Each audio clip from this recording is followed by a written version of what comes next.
Okay, and then over here, an example that you'll be familiar with, and I'll go ahead and state Gauss's law for you, okay?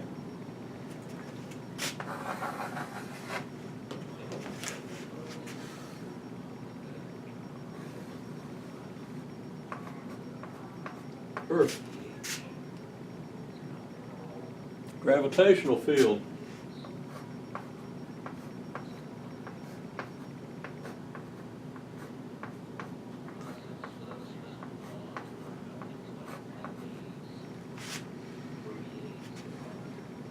Sphere around the Earth. Okay? Another sphere around the Earth got lopsided. I ran into the boundary of the board there, speaking of boundaries, okay? But you understand kind of what I mean. Now, a much smaller field, right?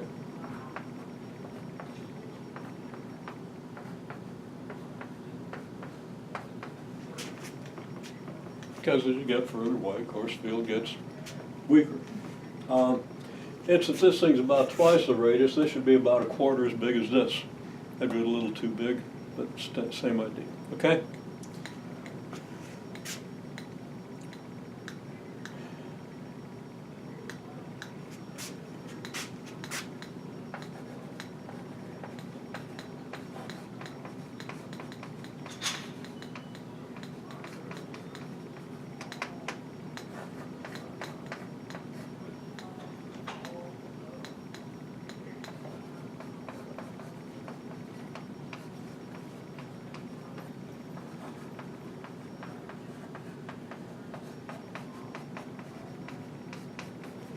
Got a mass distribution rho of x within the boundaries of Earth. Okay?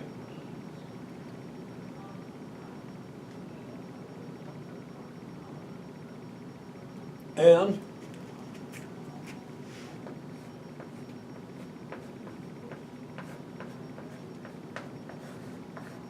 that's what the divergence of the gravitational field is.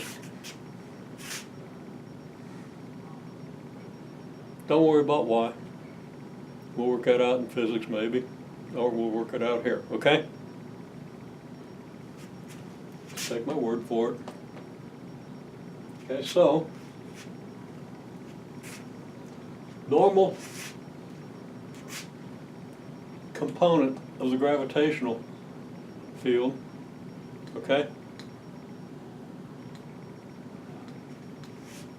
Well, the gravitational field is always perpendicular to any sphere centered concentric with the Earth, right? So that's implicitly what we're talking about. So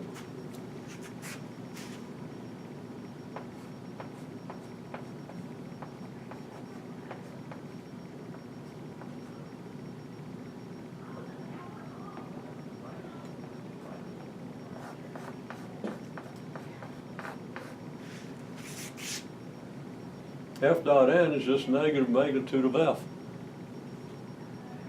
since the field is toward the center, right?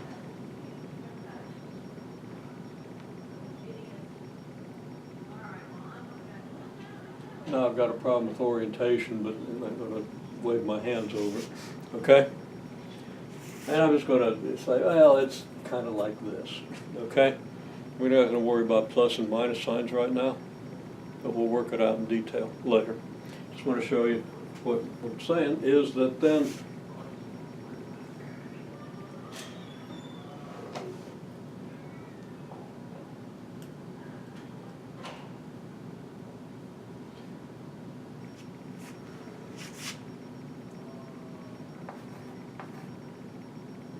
integral over any of these surfaces of f dot n ds then just comes out to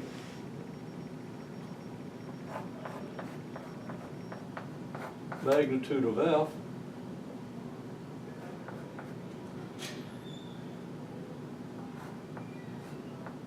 times the surface area. And the surface area at any distance, at distance A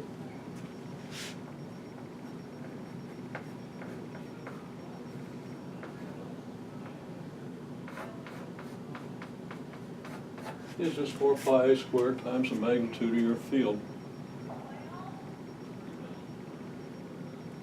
Okay?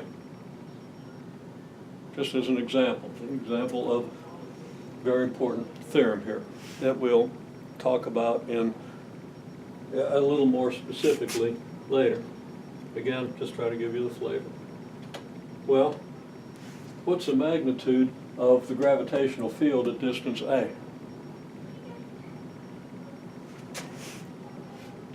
Negative G, big M, little m, Yeah, magnitude of F is divided by R big G, squared. big M. And this is a gravitational field, which is the gravitational force per unit of mass. So you divide out the little m. So it's just big G, big M over A squared, isn't it?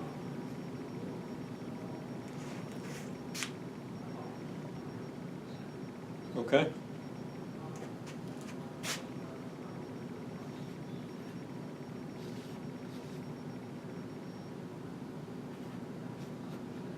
So your integral of F dot N,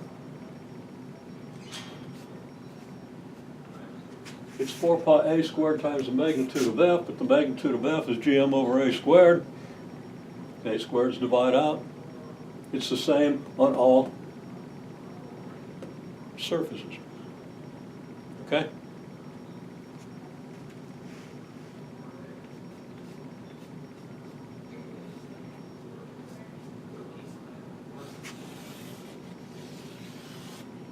It's 4 pi, big G, big M.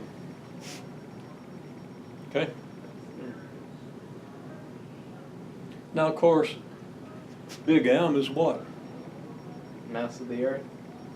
It's the integral of your density over the Earth, right? Which is the mass of the Earth. Okay? So this is just the integral that gives you the mass of the Earth.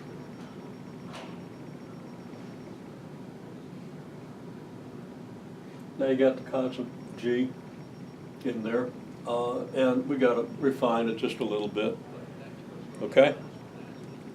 And really what Gauss's theorem says is that if you integrate a density, that, like the mass density, within any region, not just within uniform spherical regions, it's got to give you the same thing as this would, okay?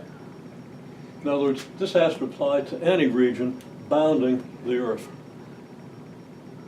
It's your integral of your flux through the surface of your field is always 4 pi big G big M. Okay? Now, the only thing that's a little different about this than Gauss, the statement of Gauss's law is that you've got this G in here. Because basically what Gauss's law says is then that the integral here is just 4 pi times the integral of this thing. Okay? And really we have to put a G in here to do it. But it's a big deal that the integral of the gravitational field over any surface bounding a mass is 4 pi times a constant, in this case G, 4 pi G, times that total mass. Now in magnetic field, if you have charge here, then rho of x would be charge density. Coulomb's law is just like Newton's law of universal gravitation, except instead of G, you've got K, the electrostatic constant, okay? And instead of masses, you have charges. So instead of big G, big M, little m over R squared, you have K, Q1, Q2 over R squared, the two charges, Q1, Q2. K, the constant that's just analogous to the G, but the law is identical.